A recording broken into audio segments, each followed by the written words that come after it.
The year is 1977, the place, near the Castelo de Bo Dam, Portugal.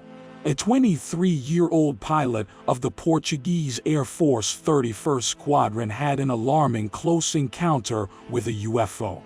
On June 17, 1977, at about 12 o'clock hours, José Francisco Rodrigues, a 23-year-old pilot of the Portuguese Air Force 31st Squadron, based at Tancos, was flying his Domier 27 light aircraft.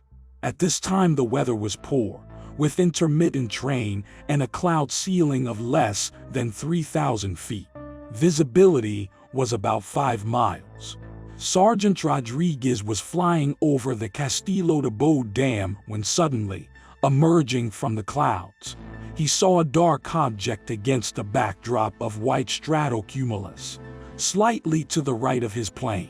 Thinking that the object was perhaps a cargo plane, he banked to the left and immediately radioed to ask if there was any traffic in the vicinity.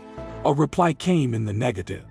As the young pilot completed a turn to port, the unknown object suddenly appeared at his 11 o'clock position no more than 6 meters away. It was definitely not a cargo plane.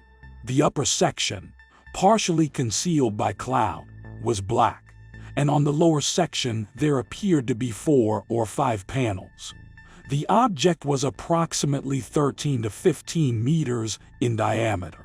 Suddenly it accelerated and vanished from what the pilot believes was an initial stationary position. The Domier began to vibrate violently and went into an uncontrolled dive. Struggling to regain control, Sergeant Rodrigues pushed the control column forward.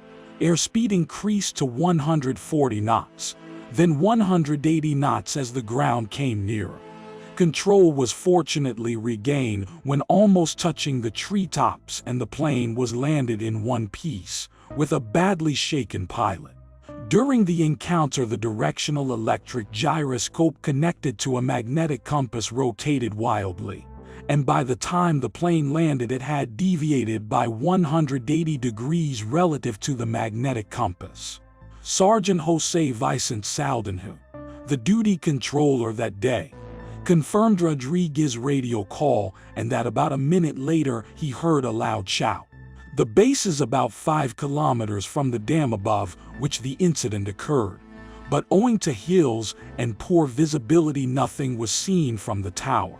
However, the pilot spoke with 2 witnesses, presumably from another area of the base, who saw the plane falling in a dead leaf pattern, then disappearing from view.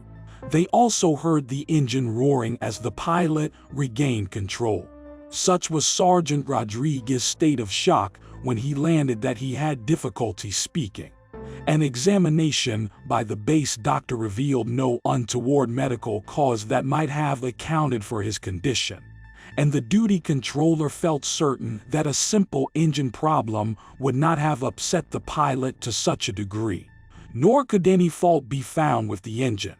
The Portuguese Air Force Chief of Staff eventually and reluctantly allowed veteran researchers José Garrido and Vitor Santos to interview both the pilot and controller.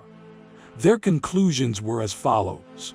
As Sergeant Rodrigues completed his 315-degree turn with a large radius, the object reappeared to his left at 11 o'clock and very close.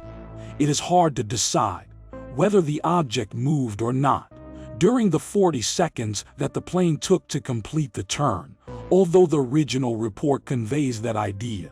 At any rate, during his second glimpse, Sergeant Rodrigues thought that the object was motionless, or practically so, and then accelerated and departed. In either case, this implies a series of maneuvers by the object, including an anomalous acceleration which rules out a balloon or a conventional machine. No official explanation for the incident was offered by the Air Force. My take: this one is short and terrifying for the pilot.